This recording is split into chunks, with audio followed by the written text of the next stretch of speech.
Good evening, ladies and gentlemen. How are we getting on? Welcome to a brand new Starfield video. So, Gamescom is happening this week, and with Starfield being just a week out from launch, there are a whole bunch of bits of news coming out. So, here's 5 big things that we have learnt about the game this week.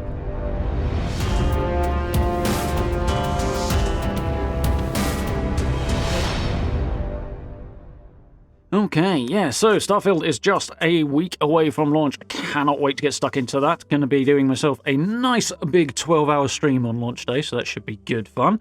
But in the meantime, with Gamescom rolling on this weekend and being absolutely massive, kind of recovering from the whole COVID thing, with Starfield, as I say, just a week away from launch, we've got a lot of cool information coming out of it. There's a lot of chatter from the Xbox folks and obviously the Bethesda folks as well about it. So, here's the big stuff that we've pulled out from Gamescom, including an interview that was given actually a little bit earlier, but it's been released to time with it. So we'll wrap this all together into one big thing. So first up, fully walkable planets, which is a strange sentence to say in and of itself. With the way that Starfield generates its areas for exploration, there was a fair bit of debate up until now about just how explorable the planets were going to be. So we know as you approach a planet, it is sort of procedurally generated uniquely for each time you approach a planet, or the first time you approach it on a given playthrough anyway. So your experience won't be the same as your friends on the same planet. You land, it stitches together a whole load of different sections of terrain, and then it does that to wrap around the whole planet. So it opened up the question whether or not you'd be exploring a decent-sized area around where you landed, and then if you wanted to explore somewhere else, you'd have to get up and leave, or whether or not you could actually walk around the planet. It has now been confirmed that you can, in fact, literally just land your ship somewhere, walk out the front of the ship, down that loading ramp, and just keep on going, mountain ranges and oceans and stuff notwithstanding, go all the way around the planet, and assuming your aim's good enough, come up behind your ship in a straight line from where you left. Obviously, that'll be a long walk, assuming you can even get all the way around. If you look at a planet like Volley that Neon is on, obviously not going to work quite so well there, what with it being an ocean planet and all, but exceptions like that notwithstanding, yeah, you could walk all the way around the planet, so that's a really cool thing to have confirmed, and surprising that they left it this late to actually confirm and clarify on that. There we go. Before we get on to the next thing, because I had forgotten to include this, so here's a little bonus item for you. Just yesterday, we got details on the actual launch times for Starfield, so get yourself preloading, and this is when the game will be available. The plan is a worldwide simultaneous launch, and obviously the actual day depends on which version of the game you've got. If you've got the standard version of the game, you have to wait till the 6th of September, but for everybody who has any of the special or premium editions, then you get it 5 days of early access, so that's 1st of September.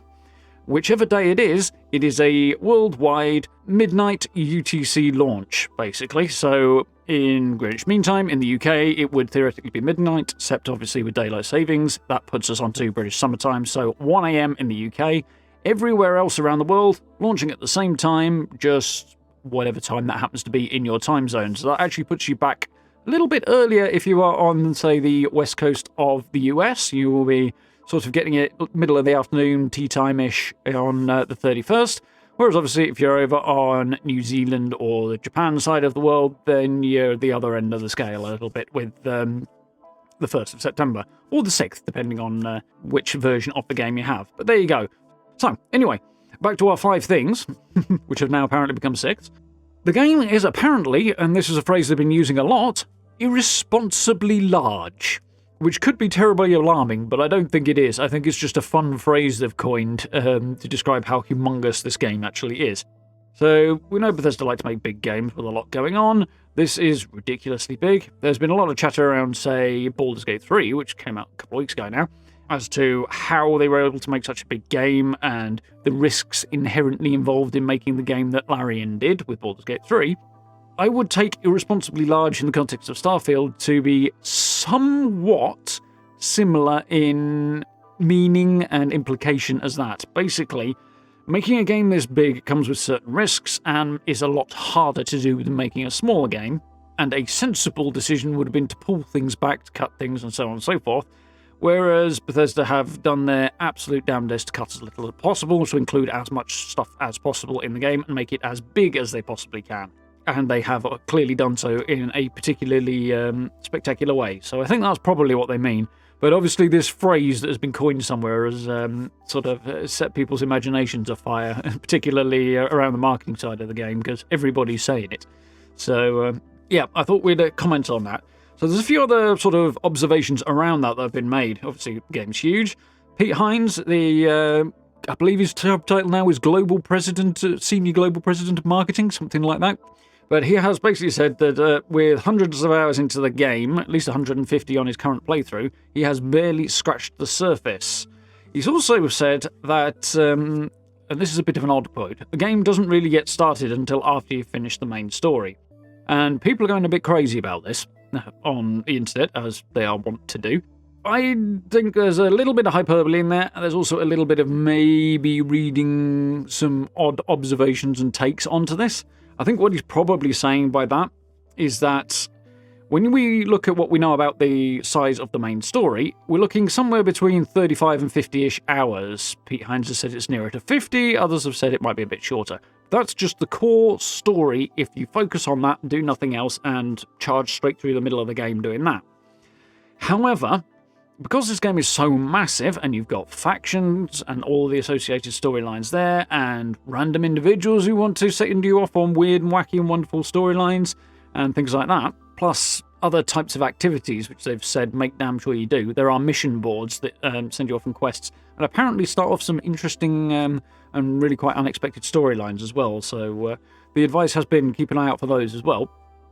But with all of this extra stuff, plus just the sheer scale of exploration, a 50-hour core storyline is actually only a fraction of what the game has in it.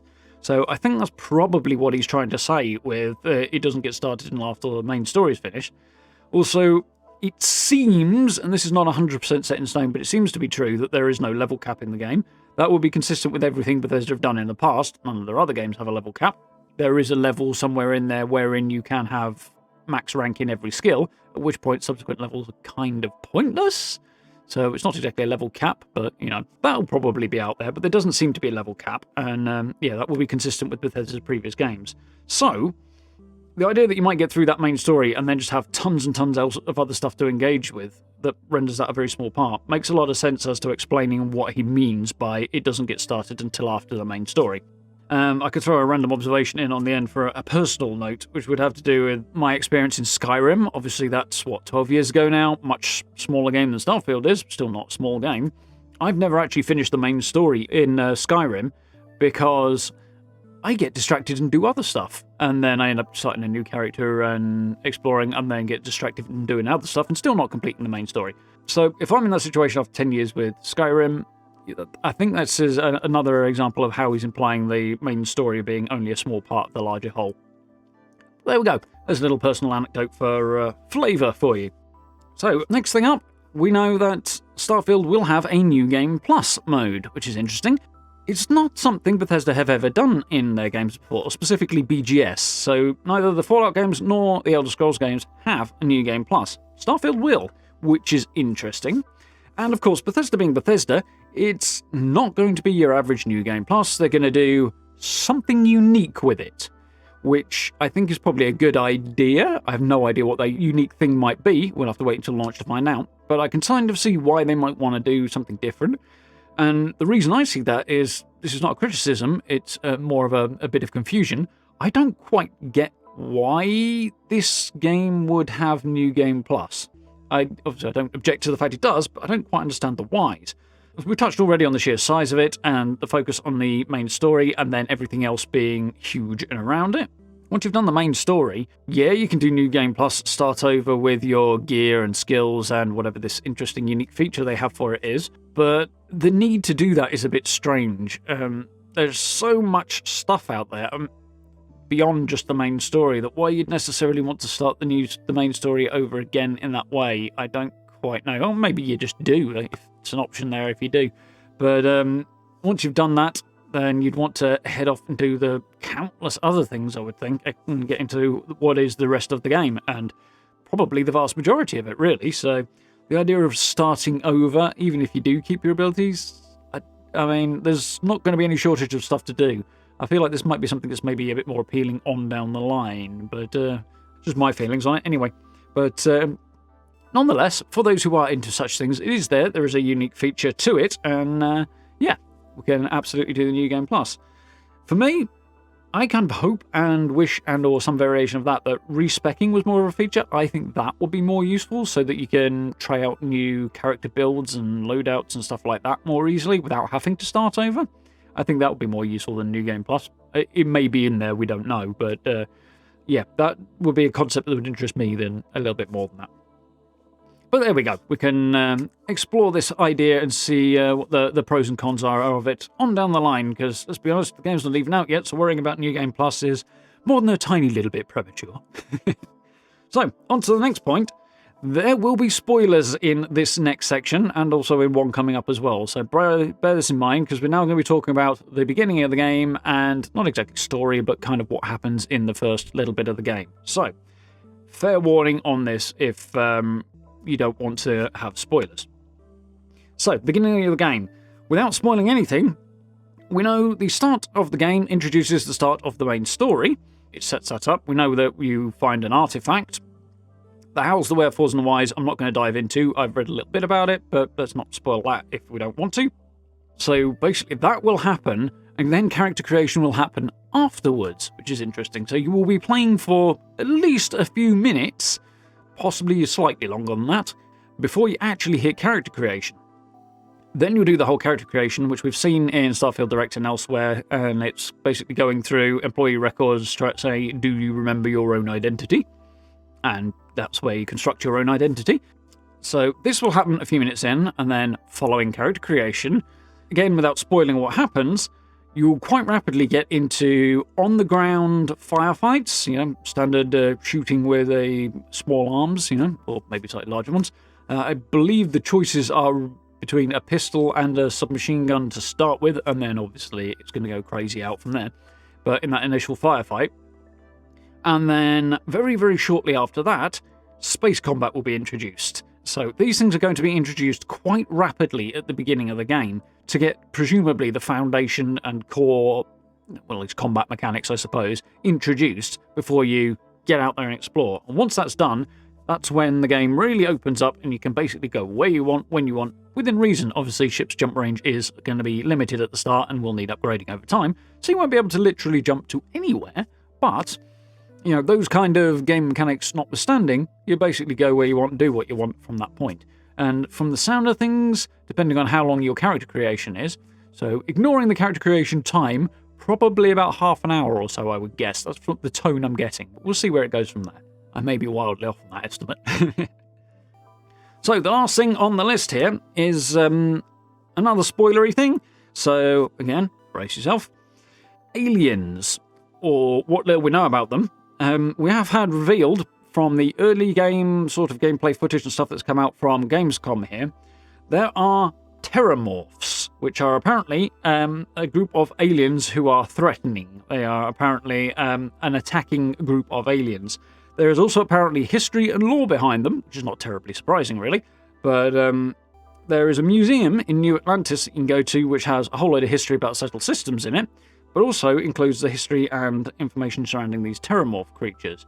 So what the heck that means, and what these terramorphs might be, we don't know. We do see this kind of spidery monstrous creature doing a jumping attack very briefly in Starfield Direct.